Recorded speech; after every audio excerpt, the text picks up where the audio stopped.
I'm Claire Chiappetta, and this is the Cactex Media Podcast. Our guest is Mona Charif.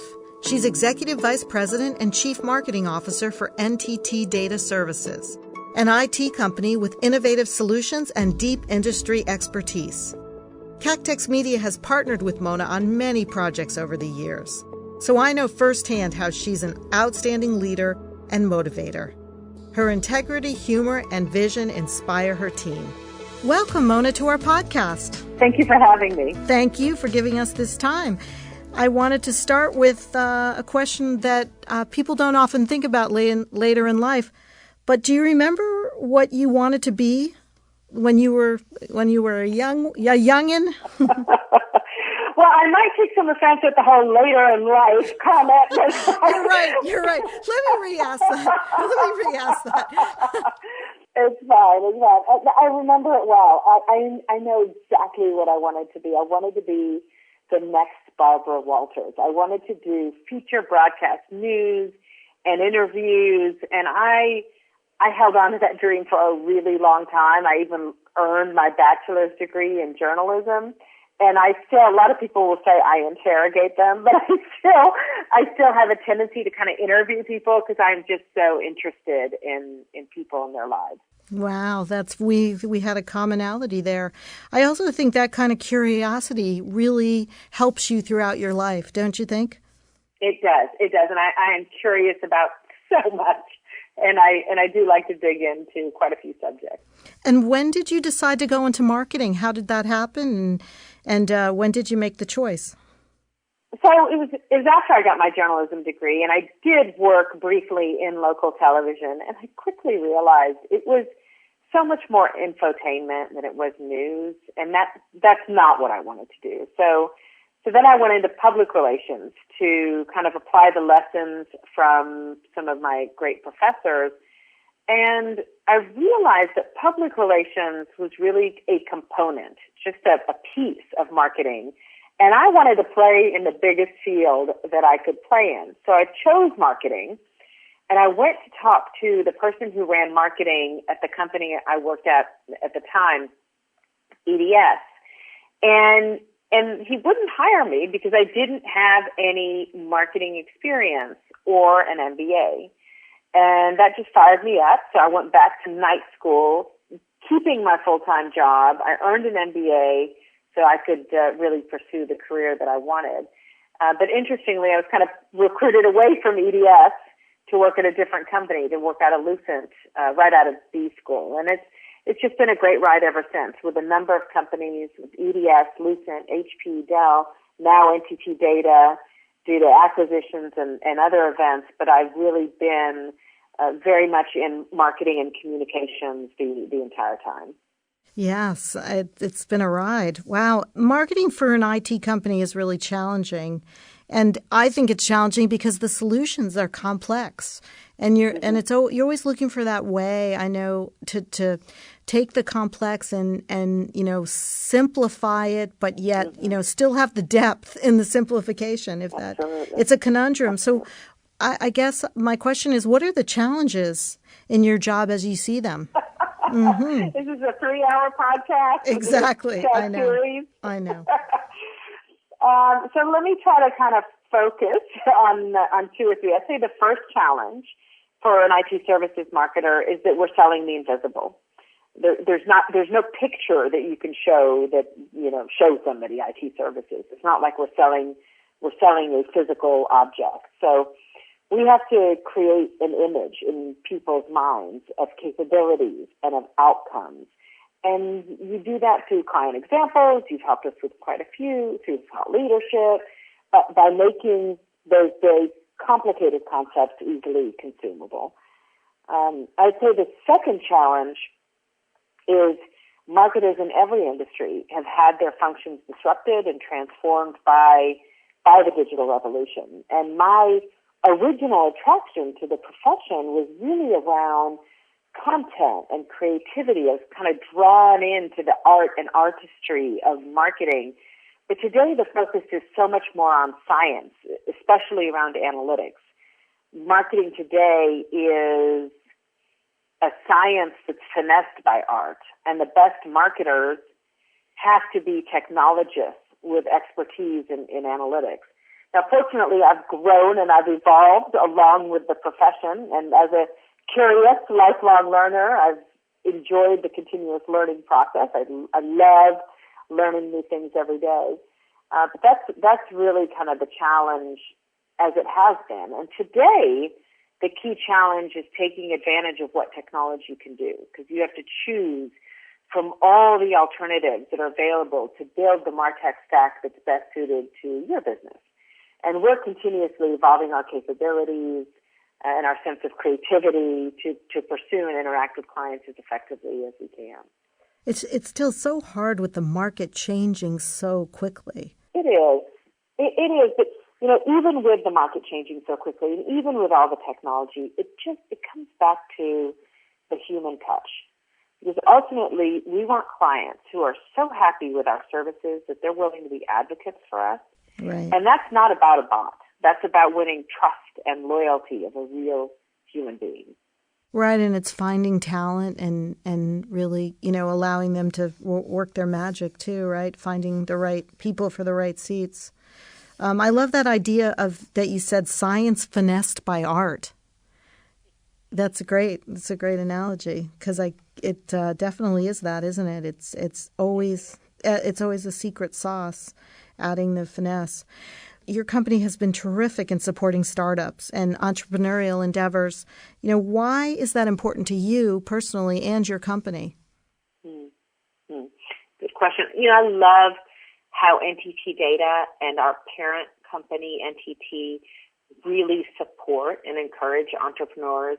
And as someone who kind of has an entrepreneurial heart and spirit, it has helped me feel right at home here.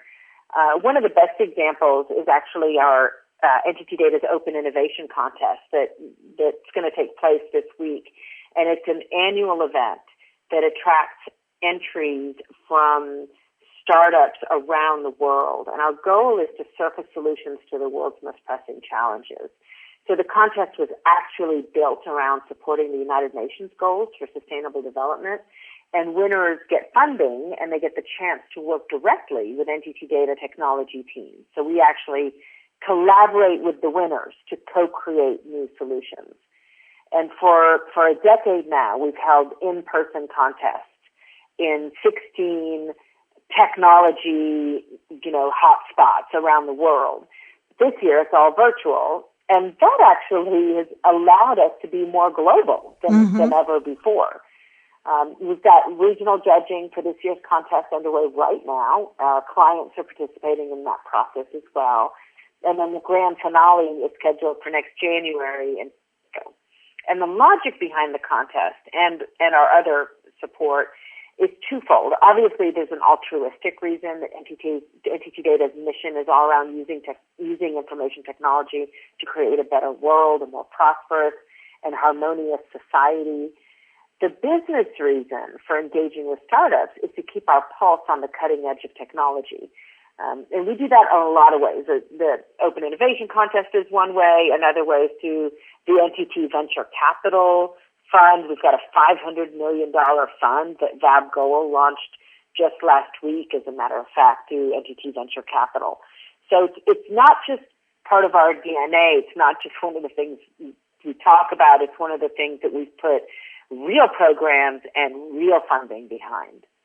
Yeah, wow, that's amazing. It's such a great way for the best ideas to come out, though, isn't it? Right. What a great, you guys foster, I'm so impressed with NTT Data because they foster innovation at every level. I feel like it's encouraged when you we have the privilege of doing some work with your company, and when you talk to people on the front lines who are delivering to clients, when we talk to different marketers, how do you feel like you encourage it from your seat? How do you do that internally? Well, I think the most important thing is to listen. Listening to my team, listening to our salespeople, listening to our client executives who are, with their clients day in and day out, and most importantly, listening to clients. It's by listening that we uncover the best practices and the great ideas in the business. to consumer or marketing space, and then we can take that and we can apply it to business. And I also think it's important to participate in industry-leading organizations. We're intentionally very active, for example, in the IT Services Marketing Association.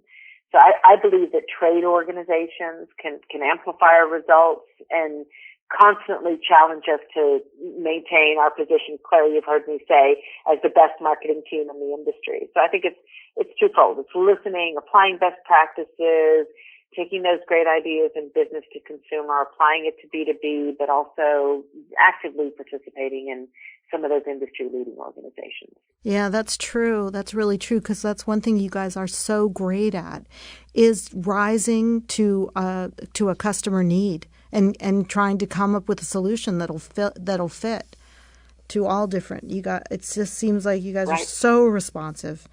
You know, innovation is so important in your job. Do you look for technology solutions that will enhance your marketing team's ability to collaborate and perform? Because you do focus, you have a core team underneath you. And I wonder how you do that, and, what's your strategy for making sure that I have a team underneath me. Trust me, I'm working for them day in and day out. I'm their support. Right. I'm their support. It's a great team. And, I think great marketers are always learning and always advancing MarTech. So it is, as you know, Claire, a high priority from my team. And our technology stack evolves, I want to say every year, but it evolves maybe more than that. Right now in COVID, our strategy has pivoted dramatically. Before the pandemic, as you know, events were our number one pipeline driver.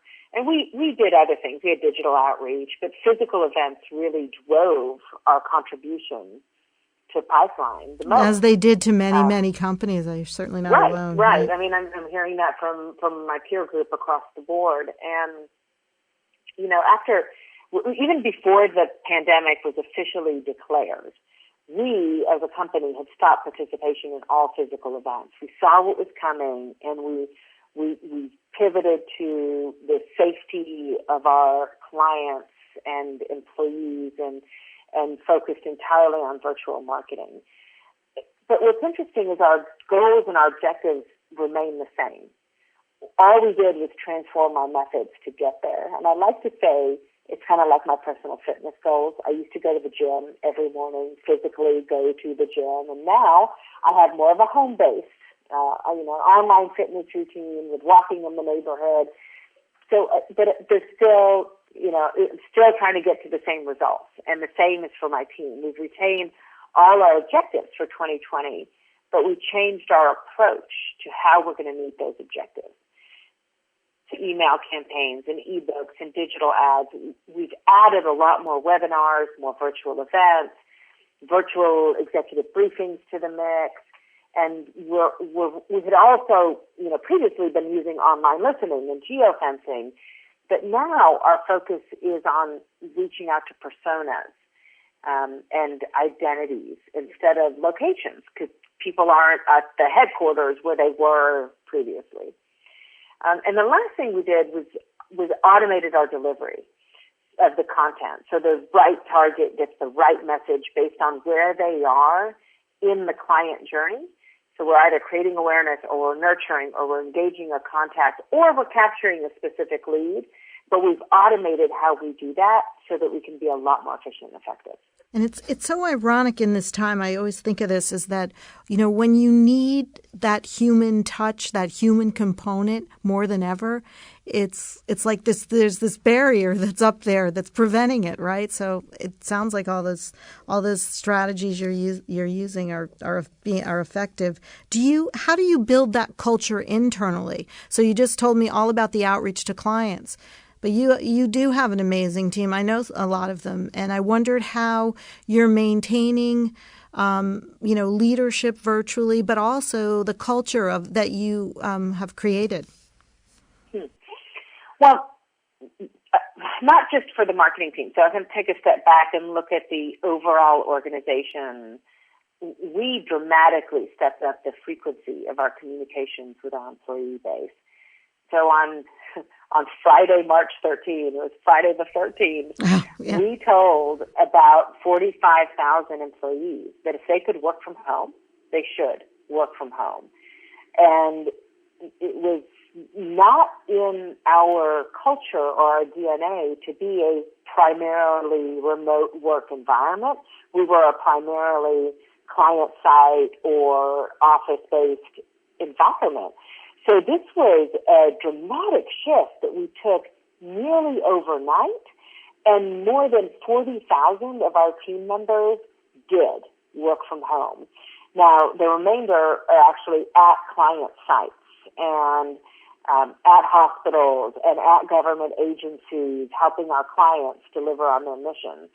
But for the remainder who aren't at client sites, they are working from home by and large. And then a week after that, we launched a series of weekly CEO updates to all our team members. We had biweekly all-hands webcasts and, Zoomcasts, remote, but they could see the entire executive team, and we've continued that to this day. We have shifted to doing them on a monthly basis. And the response has been remarkable. The transparency, the frequency, I would say, has made our global team closer, even though we are more physically apart than ever before. Right. So that's kind of how I look at the overall organization. Yeah. For my team, for the marketers and for the communicators, on top of weekly staff meetings and one-on-ones, I build culture through a weekly deep dive session. We actually call it Marketing Deep Dive. And the topics vary. Sometimes it's about a campaign or a resource or best practices. Sometimes it's just about what's happening in the company or what's happening in the world. But it brings my community, the marketers and the communicators at NTT DATA Services, together once a week. And it's brought us together as a team, I would say, more so in this year than ever before. Do you feel that they actually are more informed now, it's in a sense? I think so. I think our ability to stay informed has escalated this year because we're on Teams and we're on Zoom and we can share information much more quickly. And my direct reports don't have to wait until I land from an overseas flight to debrief them. We can brief and debrief and collaborate very quickly. And because people are traveling and people are at home, it's a lot easier to get to people across the company by saying, hey, do you have 15 minutes where we can talk about something? People seem much more available now than they've ever been before. Yeah, I agree with that. I don't know if it's because they're so in touch with home that they actually can focus outward, since they're present, that maybe some of it is due to that. You also have, had to help some companies got caught, unprepared, and some had to really, deploy new solutions, transform. One of your big initiatives is to digitally transform businesses. And I know there's a great push for artificial intelligence and automation. How do you effectively message to them to get them to engage? I mean, if they haven't understood by now how important it is, that's very challenging. I think by and large, the global community has seen this adoption of digital faster than ever before. I'd kind of back up and say the most important thing, the very first step, is to have great services and great service delivery. You can only sell what you have, so it's important to have something that's relevant and drives outcomes that matter most to clients. And fortunately for us, our pandemic-related services, our services around workplace, cloud, security, automation, customer experience, we were right in the right place at the right time, which makes it a lot easier for us in marketing to do our part, to develop the tools that help clients understand and adopt all these great services that we've got. And so, we work with our sales leaders. We create sales plays. We create campaigns that include a wide range of tactics that help them sell these services. So to your question on how we effectively message, we create these pre-written emails that sellers can use one-to-one or they can use in one-to-many. We have bite-sized content like blogs and infographics that sellers can use just to grab attention and start a conversation and build that client relationship. We've got tons of webinars that help extend the conversation, and they're open to all attendees, but especially to our highly targeted, specific clients and prospects who we know might need that service. Another area of thought leadership, which has proven very effective for starting conversations and building relationships. So we do C-level research studies that provide deep insights. For example, just last month, we launched our latest survey about the acceleration of artificial intelligence deployments. Mm-hmm. And we talked about how organizations are turning to AI to help them keep customers and grow profitably, but by and large, executives are underestimating the ethical issues and the challenges that come with things like facial recognition and other AI capabilities. And we think we're in the best position to help clients gain the benefits and navigate those challenges. And then, of course, we have all the traditional content for sellers, overview decks and templates and things like that. And then all of it is amplified through our internal communications, our sales training, and then all the push tactics we do to get the content out to the market large. You have done so many campaigns over the years. I'm sure marketing initiatives, and I'm sure more than you could probably count. But does one stick out? What's been your favorite campaign that you've headed up? And I was going to ask you. I was going to ask you to tell me the message and why. Why was it? And maybe it doesn't even have to be your favorite, but just the most memorable one. Funny. Well, frankly, I love the Big Pivot campaign that we have in market right now because we really wanted to get past our resilience message and move beyond stronger together into, okay, it's time to pivot. It's time to make the big pivot. And wherever you are as a client or as a prospect, we're going to help you pivot to what's next. And none of us know what's next. No one knows. So the campaign leaves a lot of flexibility to have that dialogue. So the one we have in market right now, that Big Pivot, I love, super flexible, covers all our services, and it's very timely.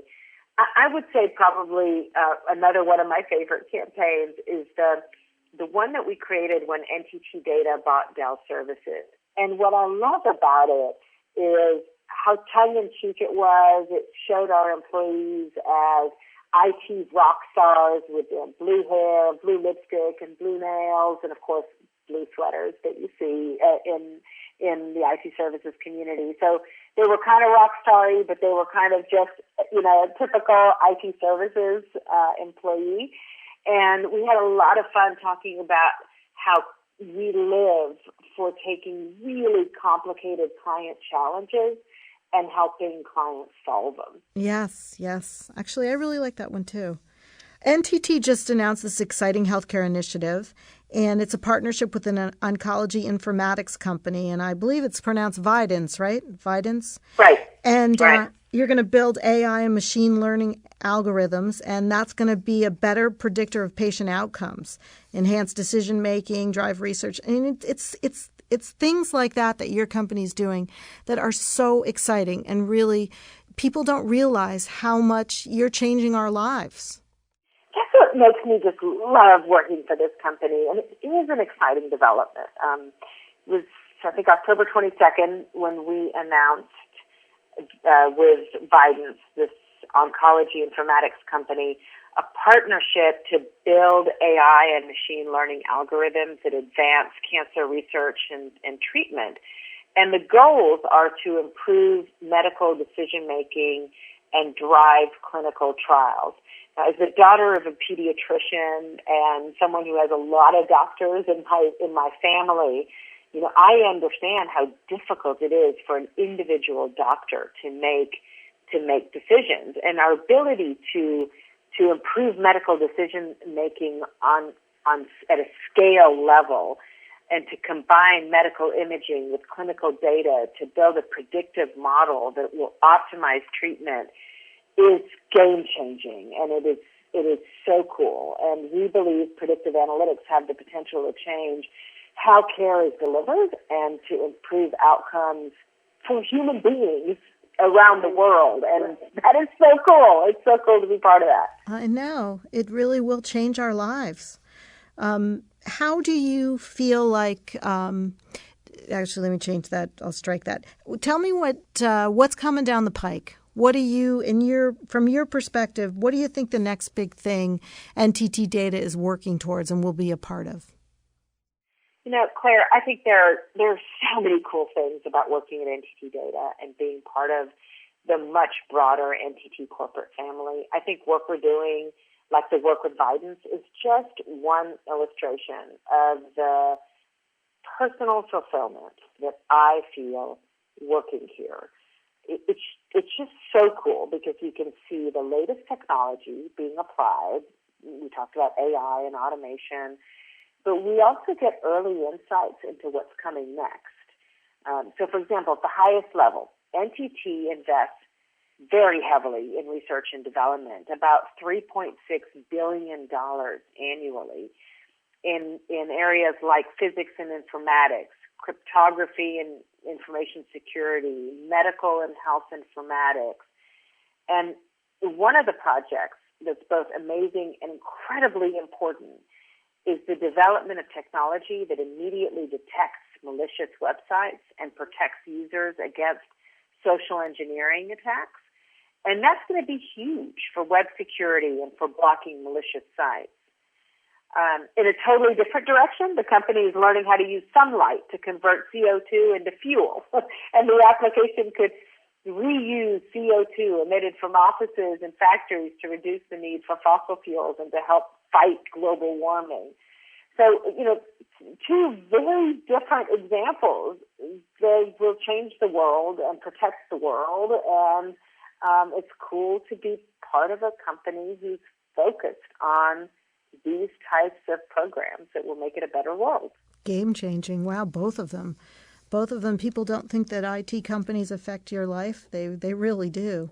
So, Mona, we here at Cactex Media are storytellers, so we always ask our guests, what are your favorite stories? What kind of things are you listening to, streaming, any kind of platform? What things interest you today? Yeah, you know, when I look at this year, I mean, 2020 has been such a tumultuous year for so many reasons. We're still in a pandemic that's gone from healthcare crisis to economic crisis. We're still in the midst of elections. We have racial protests around the world. So I don't know if they're my favorite stories, but I've got a stack of books at my nightstand. There's always a few things I'm reading or watching or listening to simultaneously.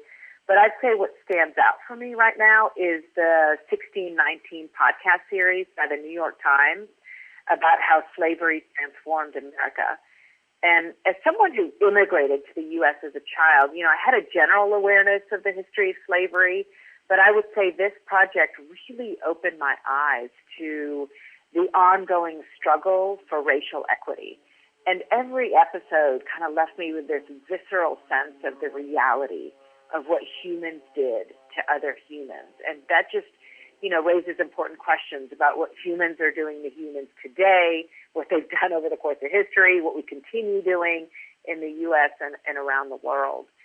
And it also kind of makes me proud to be part of a company, part of NTT Data, that long valued diversity and inclusion and took the moment after George Floyd was killed to amplify the commitment and accelerate our actions.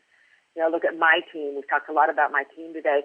We immediately began collaborating with the employee resource group that advocates for Black team members. And we posted a wide range of resources to help our team members better understand the Black experience and how to have difficult conversations in a more constructive way.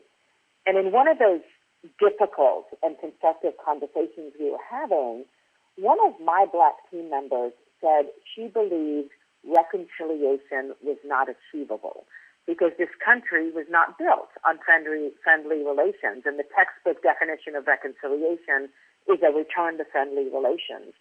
So that compelled me to listen to the 1619 podcast series and better understand her position, better understand the struggle for racial equity in America. And I think, doesn't answer all the questions, but 1619 adds an important historical perspective for understanding race relations in these modern times. And it helps strengthen my unequivocal commitment to diversity, to inclusion, to equity, to justice for all. Right. Storytelling is such a powerful tool for starting conversations and getting people to talk about their feelings. And, it's such a great jumping off point. Thank you for sharing that. That podcast is amazing. Yeah. Tell me, are there other programs? NTT Data has a history of really being reflective and keeping up with what's going on. And there's so much unrest and, unease in our country right now. What else has your company done to address that with its employees? I never thought about that word, reflective, but that really is very much the tone that we have taken.